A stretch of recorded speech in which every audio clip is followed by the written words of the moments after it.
சுச்சக்கர வரதாச்சாரியம் சுத்தசத்வ குருத்தமம் ஸ்ரீநிதி ராகவம் வந்தே ஹியபார கருணாகரம் கவிதாஜித கல்லோலி கன்யகா காந்தவக்ஷசே கருணாதி குணாட்யாய கமலாநிதயே நமஹ.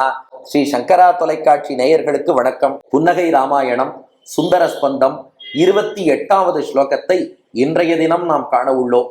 இப்ப என்ன காட்சின்னா, இந்த முன் ஸ்லோகம் சீதை சொன்னா இல்லையா, ஹனுமான் அசோகவனத்தை துவம்சம் பண்றதை பார்த்ததும் திரிஜட்டை மற்ற அரக்கிகள்கிட்டெல்லாம் பார்த்துக்கோங்க எவ்வளவு பெரிய ஆள் வந்திருக்காரு தெரியுறதா, அப்போ ராமதூதனுக்கே இவ்வளவு வலிமைன்னா ராமன் எப்படி இருப்பான், அதனால நீங்கள்லாம் சீதையிட்ட சரணாகதி பண்றது நல்லதுன்னா. சரணாகதி பண்ணலாமா என்று அந்த அரக்கிகளும் ஒரு நொடி யோசிச்சா.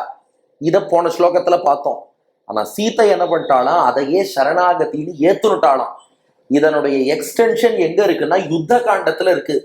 அப்போ யுத்த காண்டத்துல இருக்குன்னா அது யுத்த ஸ்பந்தத்துல தானே வரணும்னா, இல்ல, இங்க சுந்தர ஸ்பந்தம் என்பது சீதை ராமன்ட்ட பிளாஷ்பேக்கா சொல்லின்னு வரதுனால இந்த சம்பவத்தோட எக்ஸ்டென்ஷன் வால்மீகி ராமாயணத்தில் யுத்த காண்டத்துல இருந்தாலும் அதனுடைய பேஸ் சுந்தர காண்டத்தில் இருப்பதாலே இத்தோடையே சேர்த்து சொல்ல போறா.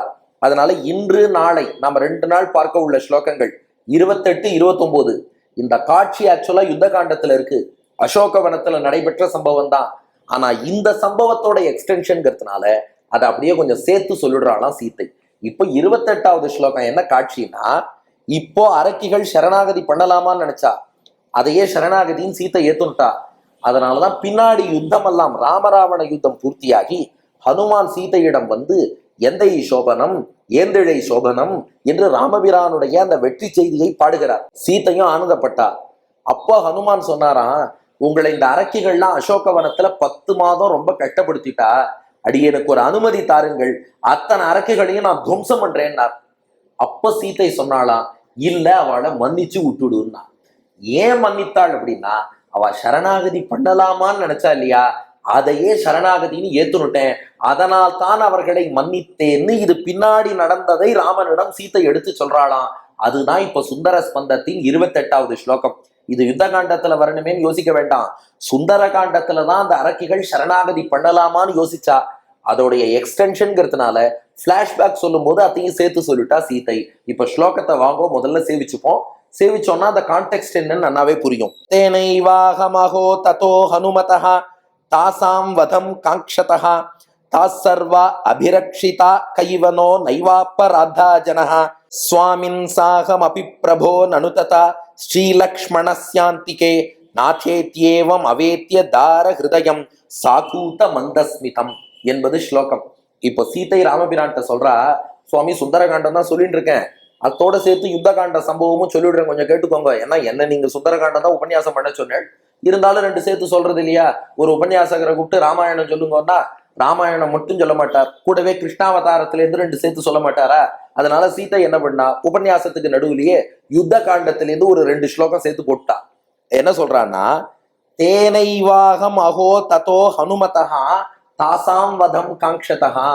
நம்ம ராமராவண யுத்தம் எல்லாம் பூர்த்தியாகி ஹனுமான் என்கிட்ட வெற்றி செய்தி சொல்லும் போது, அப்ப ஹனுமான் என்ன தெரியுமா என்கிட்ட கேட்டான், இந்த அரக்கிகளை எல்லாம் நான் வதம் பண்ணணும், நான் ஒரே ஆளா அத்தனை பேரையும் வதம் பண்ணிடுறேன், ஒரு அனுமதி தாருங்கள்னு கேட்டான். ஆனா நான் என்ன சொன்னேன், தாசர்வா அபிரக்ஷிதா கைவனோ நைவாப்பராதா ஜனஹா. இல்லப்பா, அவளெல்லாம் மன்னிச்சிரு, அவளெல்லாம் எந்த தப்பும் பண்ணல, மேலும் உலகத்துல தப்பு பண்ணாதவான் யார்தாண்டா இருக்கா, இவாதான் ஏதோ புதுசா தப்பு பண்ணிட்டாளா, இவாளை மன்னிச்சுடுன்னு நான் சொன்னேன். நான் சொன்னேன்னா என்ன காரணம்னா, ஏன்னா அதுக்காக லோகத்துல தப்பு பண்ணிட்டு இருக்க எல்லாரையும் மன்னிச்சிடக்கூடாது இல்லையா. ஒரு பழமொழியே ஒண்ணு சொல்லுவா, அப்ரார்த்தித்தோ ந கோபாயேத். அட்லீஸ்ட் அவன் வாயால என்னை காப்பாத்துன்னு ஒரு சின்ன பிரார்த்தனையாவது பண்ணியிருக்கணும். இந்த அரக்கிகள் பண்ணாளான்னா பண்ணலத்தான், இருந்தாலும் தாயார் கருணையால என்ன பண்ணிட்டாலாம், எங்கிட்ட சரணாகதி பண்ணலாமான்னு யோசிச்சா இல்லையா, அதையே ஒரு பிரார்த்தனையாக நான் ஏற்றுக்கொண்டு அவளுக்கு அனுகிரகம் பண்ணிட்டேன். அதனாலதான் ஹனுமான் வந்து துவம்சம் பண்ணணும், இவாளை அழிக்கணும்னு சொல்லி வதம் பண்ணணும்னு கேட்ட போது அவளை மன்னிச்சுடுன்னு ஹனுமானே கேட்கிறார், தப்பு பண்றவாளை மன்னிக்கலாமான்னார். அப்ப சீதை சொன்னாளா, நைவாப்பராதா ஜனஹா, இந்த உலகத்துல தப்பு பண்ணாதவா யார், எல்லாரும் தானே தப்பு பண்றான்னாலும். சீதை சொன்னாலாம், நானும் தப்பு பண்ணியிருக்கேன், ராமனும் தப்பு பண்ணியிருக்காருனாலும். ஹனுமான் பார்த்தார், நீங்களும் ராமனும் என்ன தப்பு பண்ணேள்.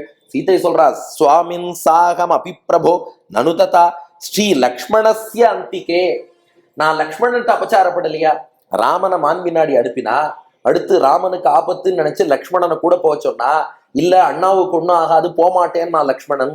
சீத்தை சொல்றா, நான் லக்ஷ்மணனை பார்த்து சுடுசொல் பேசி என்னை அபகரிக்கத்தான் நிக்கிறியான்னு கேட்டேனா இல்லையா? இதுக்குத்தான் பரதன் உன்னை அனுப்பினானான்னு வேற கேட்டேனா இல்லையா? அப்ப நான் லக்ஷ்மணனை பார்த்து பேசினேனே, அது நான் பண்ண தப்பு இல்லையா? ஹனுமான் அடுத்த கேள்வி கேட்டாராம், ராமன் என்ன தப்பு பண்ணார்? ஏன்னா சீத்தை சொல்லியிருக்கா நானும் தப்பு பண்ணியிருக்கேன், ராமரும் தப்பு பண்ணியிருக்காருன்னா, ராமன் என்ன தப்பு பண்ணார்? சீத்தை சொன்னா, நான் தான் மான் பின்னாடி போக சொல்றேன்னா அவரும் மான் பின்னாடி போனாரா இல்லையா? அது அவர் பண்ண தப்பு. நானும் தப்பு பண்ணியிருக்கேன், ராமரும் தப்பு பண்ணியிருக்கார், ஹனுமானே நீயும் தப்பு பண்ணியிருக்கேன் நான் சீத்தை. இவர் பார்த்தார், நான் என்ன தப்பு பண்ணேன்னு கேட்டார்.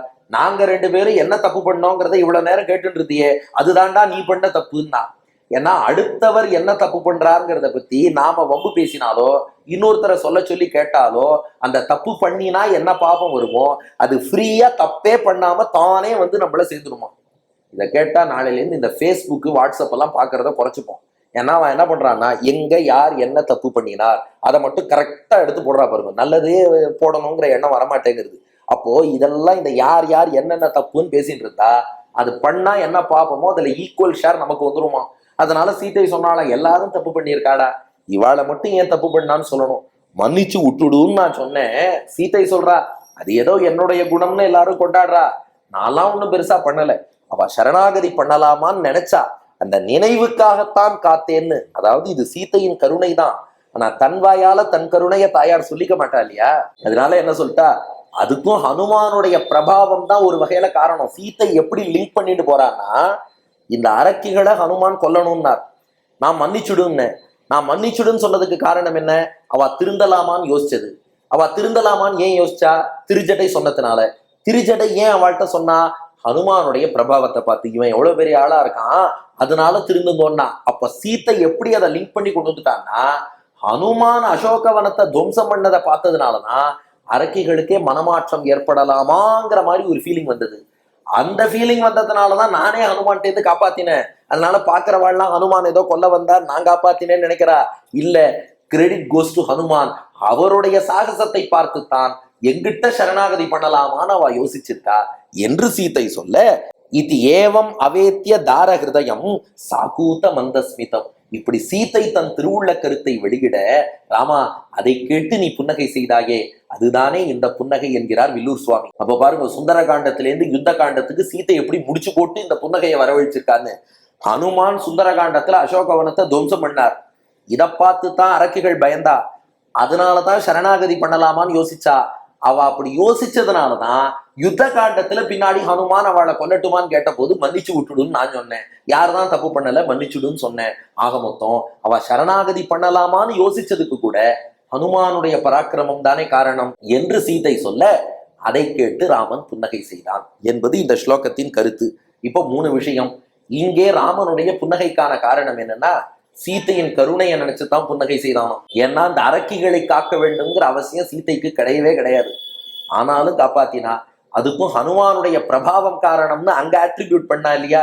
என்ன புத்தி சாதுரியம், என்ன கருணை. தாயார்னா தாயார் தான், அவ கருணை தனக்கே வராதுன்னு நினைச்சு ராமன் புன்னகை செய்தான். இது புன்னகைக்கான காரணம். 2, இந்த புன்னகை மூலம் ஹனுமானுடைய எந்த மங்கள குணத்தை புரிஞ்சுக்கிறோம்னா, போன ஸ்லோகத்துல பார்த்த அதே குணம்தான். அவருடைய பிரபாவத்தை பார்த்தால் யாருக்கா இருந்தாலும் பக்தி வரும். அதனாலதான் குழந்தைகள்னா ராமனை பத்தி கேட்கிறாளோ இல்லையோ ஹனுமானை பத்தி கேட்பா. ஏன்னா அவருடைய அந்த சாகசங்களை பார்க்கும்போது அவர் அருள் கிடைச்சா நாமும் 2 பண்ணலாமேன்னு தோணும்.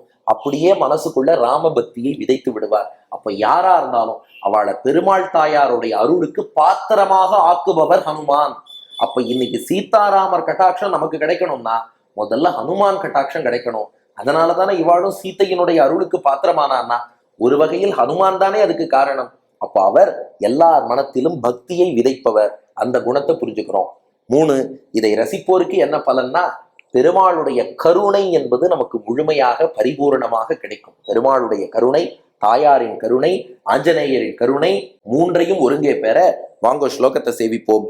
தேனைவாகமகோ ததோ ஹனுமதஹ தாசாம் வதம் காங்க்ஷதஹ தாசர்வ அபிரக்ஷிதா கைஹனோ நைவாப்பராத்தா ஜனஹ சுவாமின் சாகம் அபி பிரபோ நனு ததா ஸ்ரீலக்ஷ்மணாஸ்யாந்திகே நாகேத்யேவம் அவேத்திய தாரஹிருதயம் சாகூத மந்தஸ்மிதம்னு சொல்லுவோம்.